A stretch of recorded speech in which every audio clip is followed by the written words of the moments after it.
Hey, welcome back to my channel. If you are new here, my name is Anna and I really like talking about music. Hozier is one of my favourite artists. He brings an unprecedented amount of authenticity to his work. He doesn't pander to what the industry demands and he just truly writes from the heart, and I've been in love with his first album since the day it came out, pretty much. Sophomore albums are kind of tricky to do, especially when you're coming off of such a stellar debut album. But oh my god, it was worth the 5-year wait. Wasteland Baby is a wonderful collection of songs touching on the ideas of a world coming to its end and nihilism and how that affects relationships. It's not the waking, it's the rise. The album opens with Nina Cries Power, which is sort of a nod to revolutionaries and movement makers. It references a lot of artists, musicians that stood for something bigger than themselves. A lot of soul singers, actually. It's an absolute powerhouse of a song and it features Mavis Staples, the legend from the Staple Sisters, which I freaked out just a little bit about. One line that is repeated quite often is, "It's not the waking, it's the rising," which I guess kind of means people can have their eyes opened to things, but if they're not actually doing anything about it, if they're not rising up, then what's the point, really? And that's something that resonates quite strongly with me. The song also perfectly matches the sound with the subject, which is something that Hozier is so good at doing, really putting the emotion into the instruments, I guess.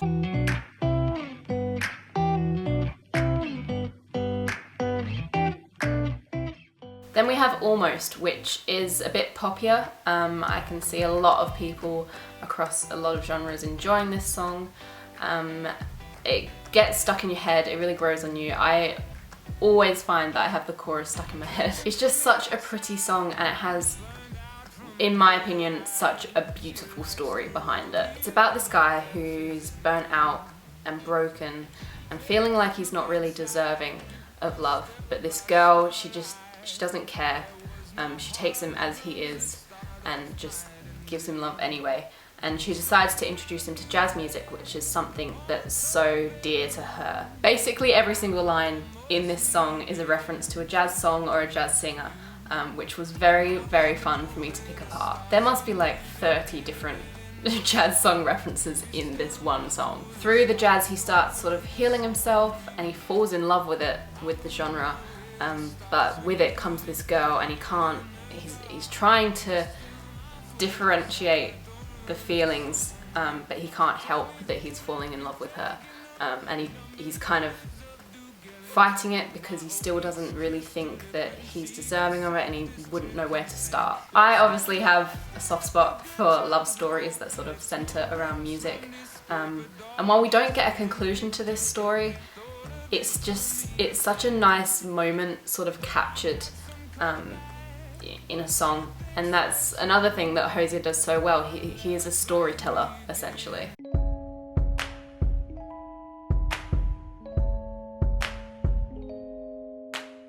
Okay, I'm just gonna put this out here. Movement, in my opinion, is one of the most stunning songs that has been released in a very, very long time. The construction of it is just magnificent. It starts so simple, yet there's so much tension held, and it's finally released after the second chorus when the drum finally kicks in and the gospel choir, and it's so beautiful. Hozier said that he couldn't write a song that you could dance to, so he wrote a song about dancing. In this song he is so in awe of this person who is dancing, and he's so hypnotized by her that he feels the urge to be moved as well, and he's sort of begging for it in the chorus. It's such a powerful song, and once again there's so many references in the song, this time to dancers. He even talks about the dancer that is in the video clip for Movement.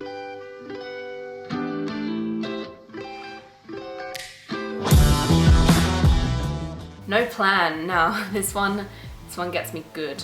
I knew as soon as that second guitar came in that it would be one of my favourites on the album.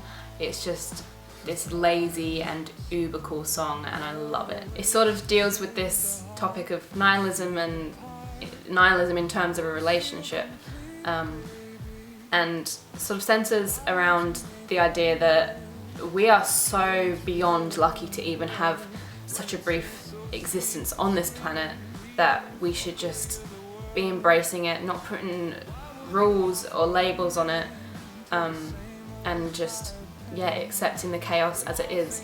And that is partly something that I believe. I particularly like the line, "Why would you make out of words a cage for your own bird?" which I guess is kind of a nod to religion and its sort of decreasing relevancy in today's society, but it's also a thought about this no strings attached relationship that's the center of this song. Like, why would you put rules or put labels on something that's just great as it is? Like, why complicate it? The chorus is kind of saying there is no higher plan, there's no kingdom to come, like the universe is eventually going to fade out and die, so while we're here, let's just get on with it and make the most out of it.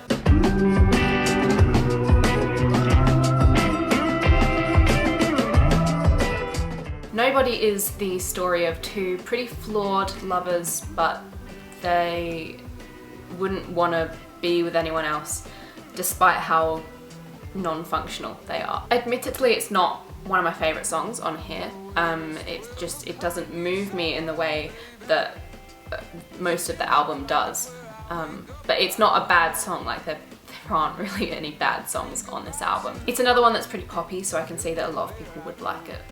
Remember when you'd sing, just for the fuck of it, any joy it would bring. To Noise Making is a song about a person that used to be so full of life and laughter and would sing just because it would bring them joy. But they've sort of lost that spark, and Hozier is urging them just to sing, just see what happens. It doesn't have to be any good, it doesn't matter what it is, just make noise. And I think it's just a really sweet sentiment. The song features a gospel choir like a lot of the album does, and that's something that I love. I just love that kind of sound. It's a very uplifting song. It's not too deep. It's just pleasant, and I think that sometimes it's what you're in the mood for. You don't want anything too serious, so it's nice to have that in an album. The song was heavily inspired by Seamus Heaney, which I fangirled just a little bit over because he is my favourite poet. And at the end of the song, you can sort of hear in the background someone speaking. There's a child as well. I haven't found out who that is. But the person speaking is Seamus Heaney, which I just thought was the coolest thing ever. I think he's reciting at the wellhead, I think. I'm not 100% sure on that though.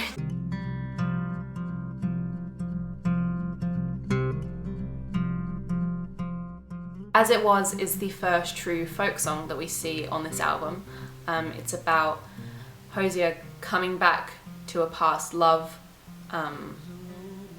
after something's happened that's left them pretty broken, and sort of wanting to go back to how it was before. It has this beautiful dark tone, and it's something that you really have to stop and listen to. It's not a song you can passively listen to.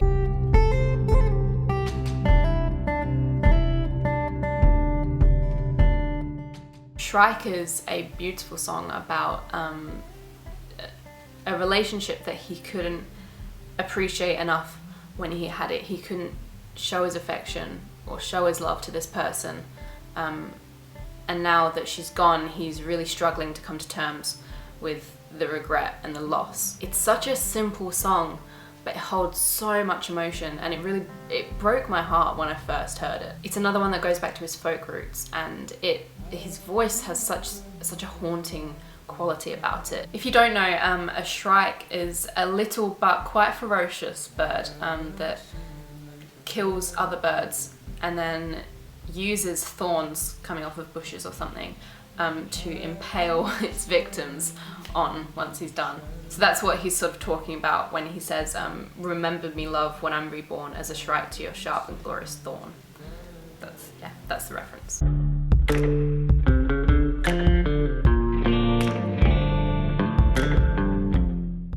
talk. This is a bit of a saucy one. The narrator is talking to this woman in a very eloquent way, talking about true love and romance and all this stuff, but then quite openly admits in the chorus that he's just talking in this way because he's trying to seduce her and distract her away from finding out how he's actually imagining her, which is pretty indecent. There's a lot of references to Greek mythology, which I love. I'm a history nerd. Especially the relationship of Orpheus and Eurydice, which is a great story if you haven't read up about it before. It features a bit of a bluesy guitar, which is really nice, and once again, Hozier's voice is just wonderfully hypnotic.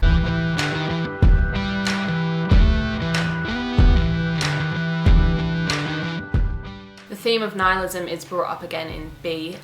The world in this song is basically falling apart, and Hozier is begging his lover to remain the same when nothing makes sense, like sort of be that anchor for him. It has this powerful gospel sound, once again, a lot like Nina Cried Power, which I think is a really cool juxtaposition because a lot of this album is obviously talking about how religion is sort of becoming meaningless as this world is coming to an end. One little bit of this song that I particularly like is a dig at Donald Trump.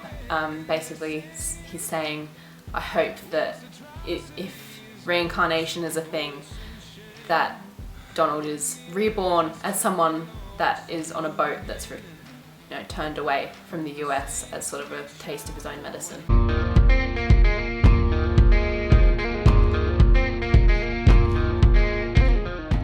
Dinner and Diatribes.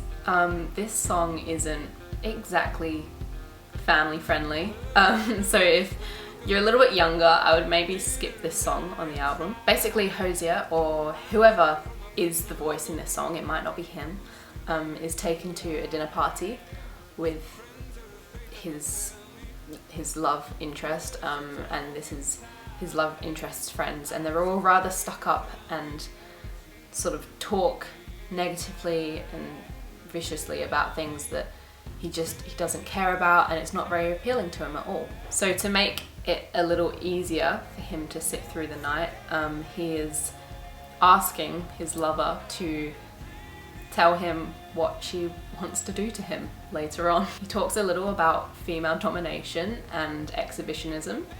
The actual tune of this song, it's very Irish traditional folk with sort of a bluesy influence, and I think it's kind of interesting how that contrast of tradition and then these quite sort of new age things to be talking about, how they clash together.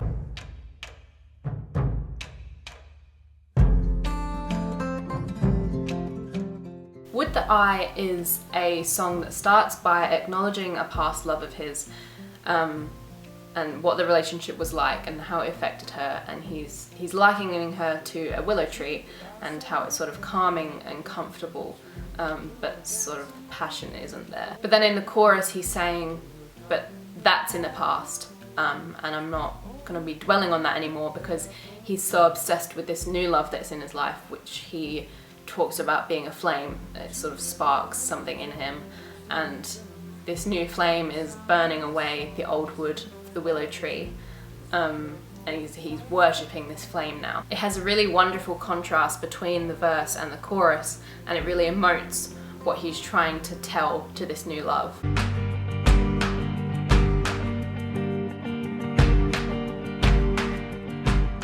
Sunlight is a really interesting one. It's sort of a debate in his own head about whether or not this love that he has now is worth it, I guess. To him, she is sunlight. She is, life-bringing, uplifting and warm. But with that also comes the negative aspects of sunlight.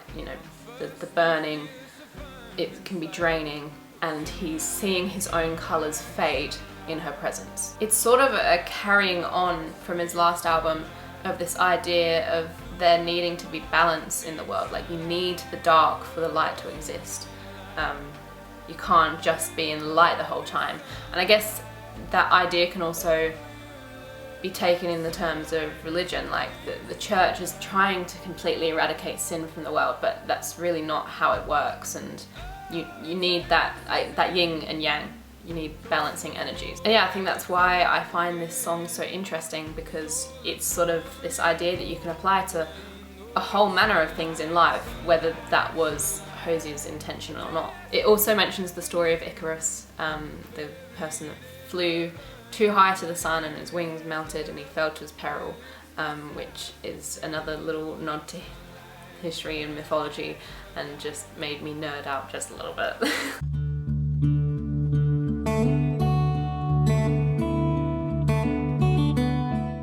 Wasteland Baby is of course the title track, and it once again has this idea of the world inevitably coming to an end. I guess it could sort of be a follow-up to the song B, where he's asking his lover to remain the same when the world's ending, and in this song she's remaining the complete same.